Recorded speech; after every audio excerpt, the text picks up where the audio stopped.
amener. Tu as encore un jeune, il ne faut pas faire par là.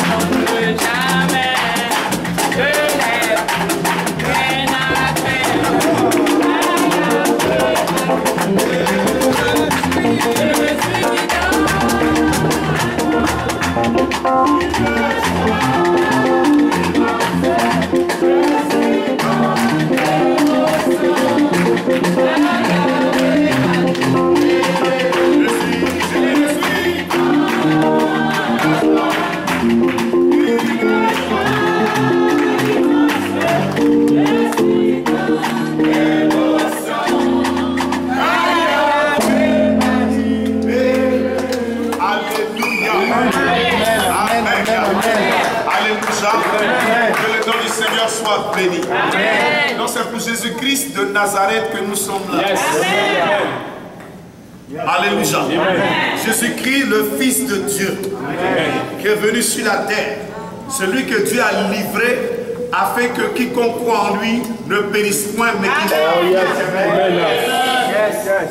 C'est à cause de lui que nous sommes là. La Bible dit Dieu a tant aimé le monde qu'il a donné son Fils unique, afin que quiconque croit en lui ne périsse point, mais qu'il ait la vie éternelle. Amen. Et l'amour de Dieu s'est déjà manifesté. Parce qu'il ne veut pas que quiconque périsse. Périsse, c'est lorsque tu quittes la terre, mourir et aller en enfer. Il n'y a pas de purgatoire. Voilà, parce qu'il est réservé pour l'homme de mourir une seule fois et après quoi vient le jugement. Donc si tu n'as pas réglé ça sur la terre, ce n'est plus possible.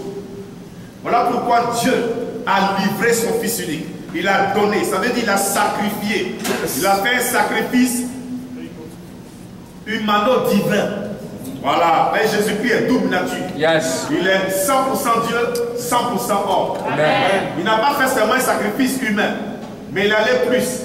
Il a sacrifié celui-là qui avait la divinité en lui. Pourquoi? À cause de ton péché et de mon péché originel. Voilà, parce qu'il ne veut pas que l'être humain aille en enfer. Et puis après, être jugé et aller dans le lac de feu.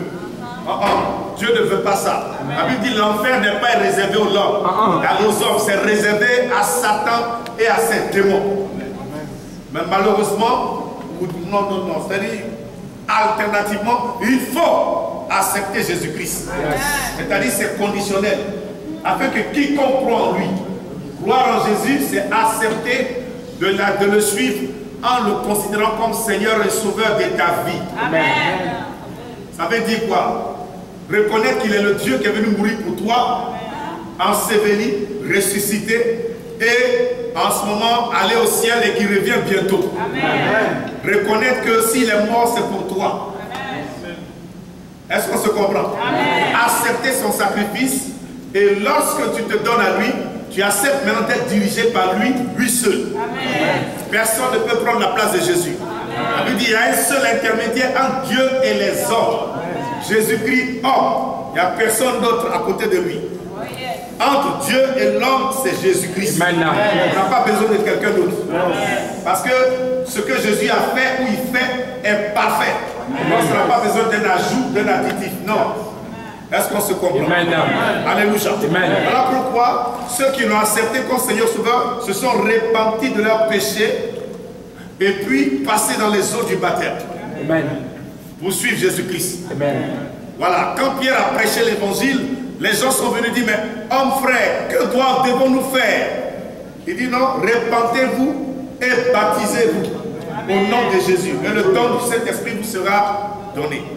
Donc c'est repentir de la manière dont tu marchais avant. Tu arrêtes et tu te retournes. Et tu marches en nouveauté de vie. En ce cas, c'est ce qui est écrit. Est-ce qu'on se comprend? Voilà pourquoi ces frères et sœurs se sont arrêtés dans leur vie pour dire non, je reconnais que Jésus-Christ est Seigneur. Il est Dieu. Je veux désormais changer ma vie et marcher avec lui.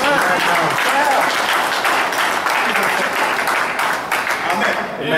Voilà. Maintenant, après leur décision, il faut qu'ils expriment leur décision par les eaux du baptême.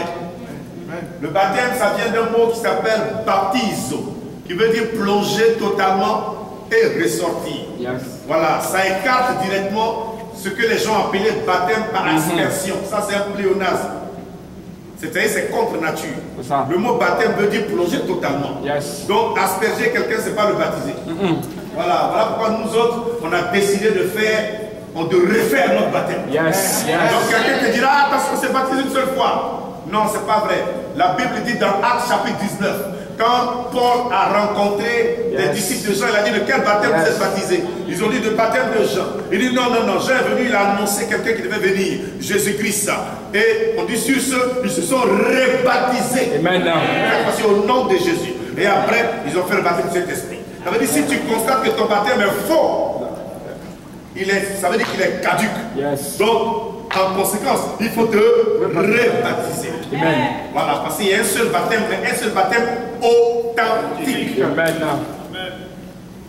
Alléluia. Amen. Donc c'est ce qu'ils ont accepté de faire. Mais pourquoi le baptême? Voilà, le baptême, parce que dans le baptême, il y a le fond et il y a la forme. Le fond, le baptême, en fait, c'est une circoncision. C'est-à-dire de la même manière, Dieu a demandé à son peuple qu'il appartient d'exprimer un symbole de son alliance avec eux, qui est la circoncision. Donc tout mâle en Israël ou un Israélite devait être circoncis pour montrer qu'ils appartiennent à Dieu. Yes. C'est le signe de l'alliance entre Dieu et les hommes. Et cette même manière, sous la nouvelle alliance, le baptême, c'est le signe de la c'est le signe de l'appartenance entre Dieu et son peuple. Il faut qu'il soit baptisé d'eux. Donc le baptême est la circoncision sous la nouvelle alliance, qui n'est plus la circoncision qui est faite dans la chair, par les mains d'hommes. Non. Cette fois-ci, c'est la circoncision qui est faite par la main de Dieu et dans le cœur. Amen. Donc, on dit ça consiste en quoi? Ça consiste en plongeant dans l'eau. Voilà, tu plonges avec Christ et tu ressors en Christ et avec lui. Est-ce qu'on se comprend? Voilà, donc quand tu plonges là, c'est la puissance de Dieu qui fait son travail dans ton cœur. Est-ce que tu peux comprendre? Alléluia. Mais tu plonges aussi par la foi, pour ne pas entrer par présomption. Voilà. La mer rouge était un signe du baptême. C'était un symbole du baptême. Quand le peuple israélite a traversé pour travers la mer rouge, la Bible dit qu'ils ont été tous baptisés en Moïse. Mais toi, tu es en train d'être baptisé en Jésus-Christ.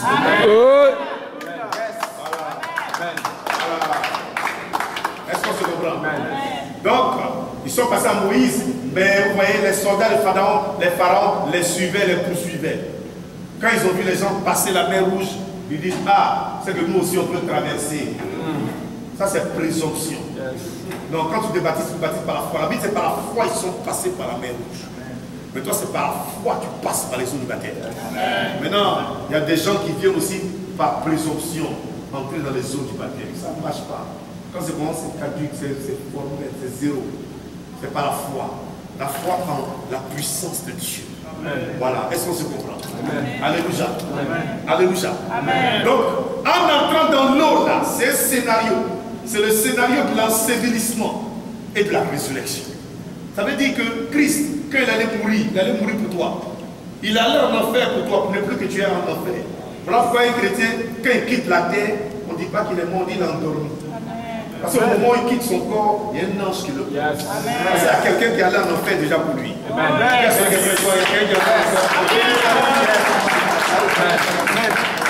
Est-ce qu'on se comprend? Alléluia. Voilà pourquoi, puisque Jésus s'est substitué à nous, nous maintenant on doit s'identifier à lui. Premier élément d'identification, c'est symbolique. C'est rentrer dans l'eau pour montrer quoi? Ensevelissement. Voilà pourquoi l'aspersion là c'est zéro.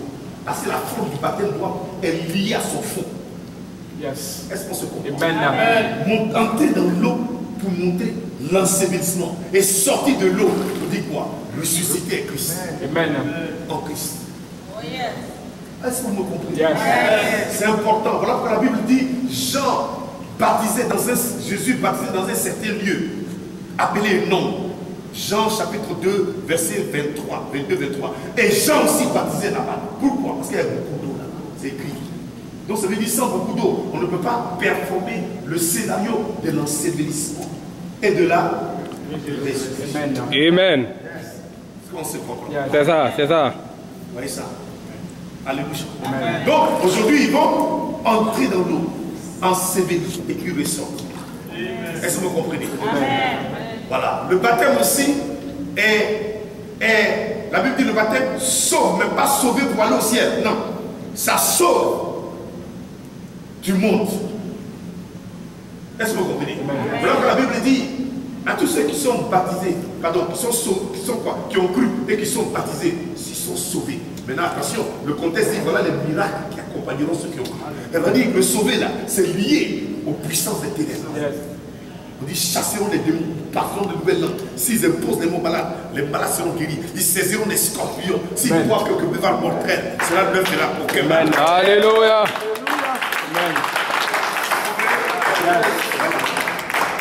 Voilà pourquoi la Bible dit que lorsque le déluge s'est fait, c'était une figure du baptême dans lequel une famille, 8 personnes furent sauvées au travers des eaux.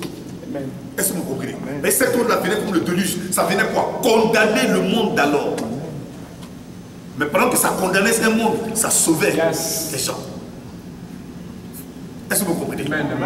Donc cette eau-là, ça va te couper du monde. Quand tu rentres dans cette eau-là, hé frère, tu es dans le monde, mais tu n'es plus du monde. Est-ce que vous comprenez? Alléluia. Voilà. Parce que quelqu'un qui n'est pas baptisé authentiquement en Christ, il est lié encore aux préceptes et les principes de ce monde. Or, vous êtes lié à Christ. Ça veut dire quoi? Ça veut dire que la Bible dit même la malédiction là, Dieu punit le péché jusqu'en 4e génération. Ton arrière-grand-père, c'est qu'il a fait. Grand-père, arrière-grand-père, c'est qu'il a fait. Grand-père, c'est qu'il a fait. Papa, c'est qu'il a fait. Tout ça sur toi. Est-ce que vous comprenez? Pourquoi? Parce qu'il y a le lien de sang. Il y a le lien chromosomique. Est-ce que vous comprenez? Mais quand tu rentres dans l'eau du baptême et tu sors, là, la Bible dit, avec Jésus-Christ, tu es ressuscité pour être transporté dans les lieux célestes en Christ. Au-dessus de toutes choses. C'est-à-dire le sang maintenant qui te dirige, qui te donne, le sang qui te gère, c'est le sang de Jésus-Christ de Nazareth. C'est-à-dire même si ton père et parents, tes arrière-grand-pères, tout ce qu'ils ont fait là, tant que tu es en Christ, tout ça, quand ça vient là, ça ne te touche pas. Mais tu es caché en Jésus-Christ. Si tu vis, ce n'est plus toi qui vis. Toi, tu es déjà caché. Donc, ils ne peuvent même pas se tromper. S'ils se trompent, ils vont voir ce que les anges vont faire. Il y a celui qui est dans l'âge de l'éternel. Amen. Est-ce que vous comprenez? Ça sauve du monde. C'était le même symbole aussi. Lorsque la Bible dit, c'était une figure du baptême, la mer rouge. Ça veut dire quoi? Le monde, là, l'Égypte, c'était le symbole du monde. Quand le peuple de Dieu était délivré de l'Égypte, le sang de l'agneau pascal, l'agneau qu'on a immolé, on a mis ça sur le linteau des portes. L'ange de la mort qui venait en Égypte ne pouvait pas monter dans la pochette. La pochette était barricadée par le sang de l'agneau. Là, c'est un simple agneau. L'ange ne pouvait pas percer là-bas. Mais Dieu a dit, en même temps, manger debout. Et après la nourriture, aussitôt quitter l'Égypte. Et la nuée les attendait. Pardon, les colonnes de feu, qui est le symbole du Saint-Esprit, les attendait dehors. Les attendait dehors. Et aussitôt, ils ont été conduits par la colonne. Et la colonne les a conduits directement à la mer Rouge. Et c'est là qu'ils sont passés par la mer Rouge, avec l'autorité. La mer s'est séparée, ils sont passés. Mais quand ils allaient, les soldats des pharaons là, les poursuivaient. Cherchaient à les attaquer. Mais la Bible dit, la nuée, là, la colonne, là, qui est le symbole du Saint-Esprit, ça s'est retourné et c'est venu au milieu entre les soldats des pharaons et puis le peuple de Dieu. Est-ce qu'on se comprend? Voilà. Et le peuple de Dieu a traversé à l'est. Ils sont passés. Maintenant, les soldats de pharaon, quand ils ont vu le peuple traverser, eux aussi ils disent, ah, c'est qu'on peut traverser. Ils n'ont pas vu le miracle qui est en train de se faire. C'est-à-dire quand les gens la voient que tu te baptises, ils ne voient pas trop le miracle qui est en train de se faire. Ils voient simplement. Ils voient simplement comment un armée peut voir la mer s'ouvrir. Et puis un peuple en train de traverser. Et puis eux aussi vont croire qu'ils peuvent traverser aussi. La mer qui s'ouvre là, ça te rend pas fou. Amen. Mais ils sont rentrés quand même. Ça veut dire qu'il y a des gens du monde là qui attaquent, ils te regardent. Ils se disent mais ils se baptisent, ils ne comprennent rien. Ils n'ont pas l'esprit pour comprendre. Tu veux comprendre? Amen. Ça en même temps ça veut dire, toi, ce n'est pas le sang de l'agneau pascal de l'Égypte. Non, c'est pas ça. C'est le sang de Jésus. Ce n'est pas seulement si tu apportes sur ta maison, mais c'est sur toi-même. À cause du sang de l'agneau. Et la parole de notre témoignage, tous les avons vécu. Yes. Mais voilà pourquoi quand tu es baptisé, il faut vite sortir du monde. Parce que les gens là, ils mangeaient debout. Aussitôt qu'ils ont fini, ils devaient sortir du monde. Donc quand Jésus t'a géré, il aussitôt sort du monde. Amen. Tu ne peux pas être chrétien, pied dans le monde, un pied dans le monde et puis un pied dehors. Non, ça là c'est pas chrétien ça. Dieu celui qui est fait dans ça, c'est pas chrétien. Ça, c'est pas chrétien. Chrétien, tu es à l'aise dans le monde, c'est pas possible. Non. Tu es en boîte de nuit et puis tu es à l'aise. Non, c'est pas possible. Tu es en train derrière les païens et puis tu es à l'aise, c'est pas possible. Non. En train de te saouler, tu es à l'aise, ce n'est pas chrétien. Tu as des amis païens et puis vous êtes causés entre deux et puis vous êtes à l'aise, amis païens pendant longtemps. Non. Un chrétien né de nouveau, il a un ami païen va partir. Yes. Amen. Il ne peut pas supporter. Amen. Soit il vient à Christ, soit il s'en va. Yes. Amen. Alléluia. Amen. Mais tu es dangereux.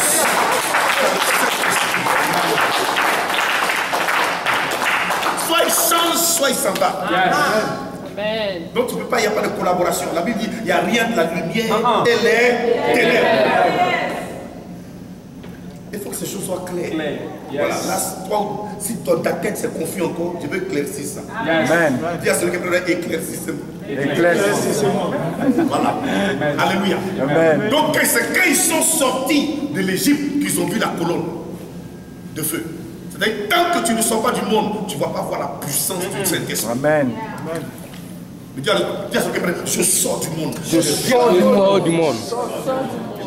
Et c'est là que la colonne les a conduits jusqu'à la mer Rouge. Amen. C'est là que le Saint-Esprit te conduira. Mais toi, tu vas te baptiser déjà. Est-ce que vous comprenez? Donc c'est la mer Rouge qui a séparé les soldats de Pharaon avec son peuple. Amen. Donc le baptême là, ça te sépare. C'est le droit légal des démons sur toi. C'est coupé ici. Yes. Amen. Amen. Maintenant, s'ils viennent là, il faut connaître seulement la parole de Dieu pour les gérer. Alléluia. Yes. Ils n'ont plus de droit de légal sur toi. Sauf quand tu ouvres une porte par le péché. It's not good. Tell somebody it's not good. No good. Close it. No good. Tu fermes la porte Yes. à la repentance. Amen. Et tu restes dans la présence de Dieu. Amen. Est-ce que tu me comprends? Amen. Et tu apprends la parole de Dieu pour pouvoir les gérer. Amen. Dans le désert, quand le peuple de Dieu est sorti, il n'y avait plus de démons.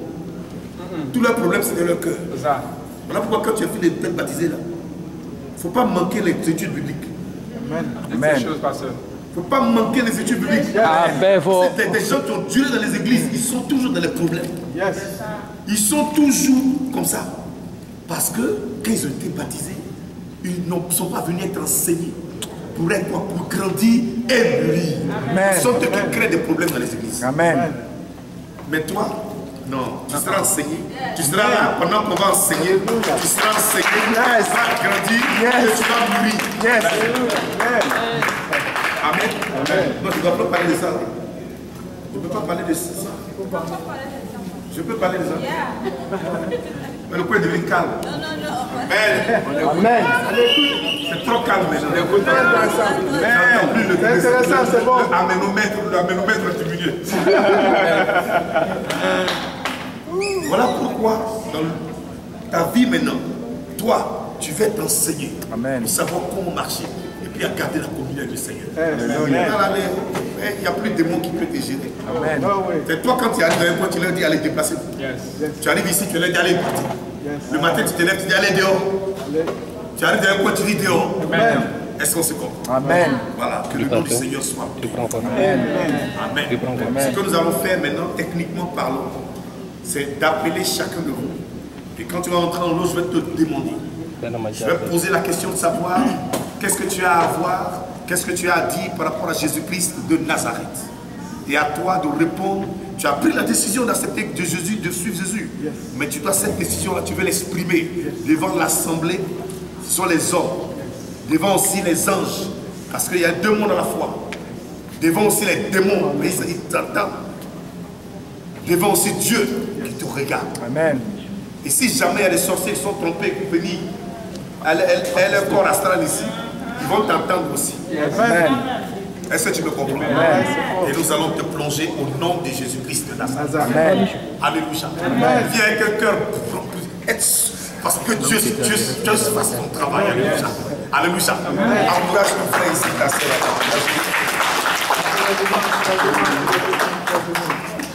Amen. Amen. Alléluia. Alléluia. Amen. Que le Seigneur vous bénisse. Amen.